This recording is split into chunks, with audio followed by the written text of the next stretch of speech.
Vous écoutez Europe 1, il est 9h30. Le journal des médias avec Thomas Joubert. Bonjour Thomas. Bonjour, à la une ce matin, François Hollande, jeudi soir à la télé. France 3 lance son grand soir 3 avec Louis Laforge et Nagui prépare une nouvelle émission de cuisine.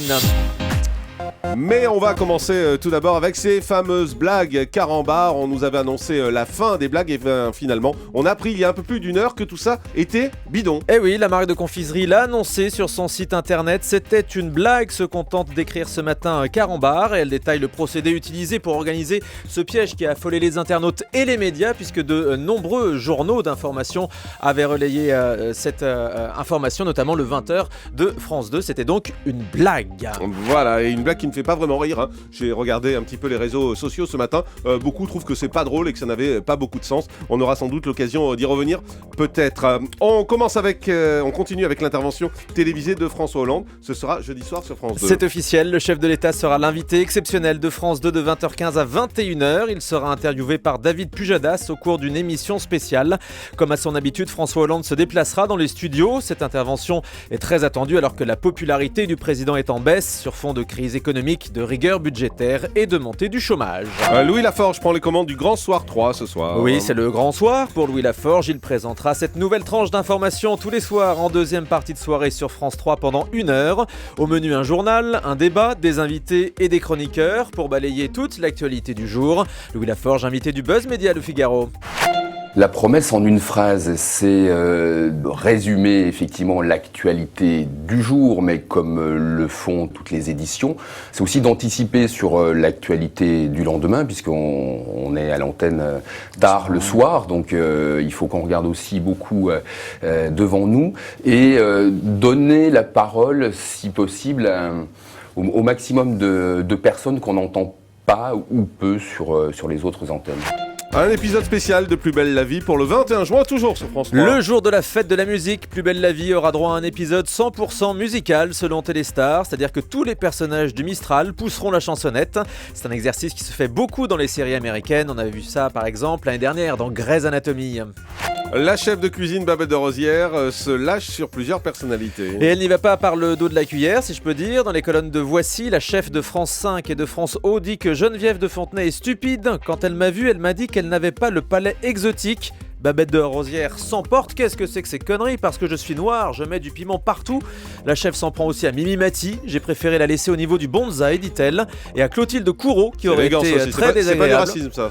Ah, elle les accuse, vous l'avez dit, avec ses remarques de racisme. Clotilde Courreau lui a répondu sur son compte Twitter: apprendre que je suis raciste selon Voici, c'est n'importe quoi. Je suis éclectique, toujours en balade où l'âme n'a pas de couleur. On se demande un petit peu ce qu'a pris Babette de Rosière. Ouais, en même temps, c'est un peu son habitude, parce que juste pour raconter une petite anecdote, on la voulait un jour. On avait organisé ici un débat avec plusieurs chefs de cuisine et il se trouve qu'elle n'était pas parmi les invités. Elle nous a appelés furieuses en nous disant que si on ne l'invitait pas, c'est parce qu'on était raciste. Donc voilà, c'est un peu peut-être son habitude de dire qu'on est raciste chaque fois qu'on n'est pas d'accord avec elle ou qu'on ne souhaite pas l'inviter dans une émission. Mais en tout cas, on n'est pas prêt de l'inviter et on n'est pas raciste du tout. Nagui va tourner le pilote d'une émission de cuisine pour France 2. Oui, c'est ce qu'il a indiqué. Vendredi midi, dans la nouvelle édition sur Canal+, Nagui a dévoilé une partie de ce nouveau concept. On tourne un pilote dans 10 jours sur une émission de cuisine. Et le vrai challenge, c'est justement de se dire qu'est-ce qui n'a pas encore été fait. Je sais pas, une émission de cuisine où on teste à l'aveugle façon The Voice? Non, c'est pas à l'aveugle, mais il y a un des 5 sens qui est supprimé pour une émission de cuisine. Non, c'est pas le goût, quoi, j'espère. Je ne dis pas lequel. D'accord. Non, ça sera pas le goût, non. On poursuit avec des invités dans le prime time de nos chers voisins sur TF1. La directrice de la fiction de la Une avait confirmé à ce micro que la mini-série quotidienne aurait bientôt les honneurs du prime. Pour l'occasion, Martin Lamotte et ses amis recevront des guests. Le magazine Oops annonce la présence de Laurie, de Fauve Otto, d'Evelyne Delia ou encore de Philippe Candeloro. Va y avoir du monde donc sur le palier. Et puis autre fiction d'humour, la série En famille qui va revenir pour une saison 2 sur M6. C'est ce qu'annonce Télé 7 jours. Comme l'année dernière, le programme devrait remplacer Scène de ménage cet été à 20h05 sur M6. Une deuxième saison actuellement en cours de préparation.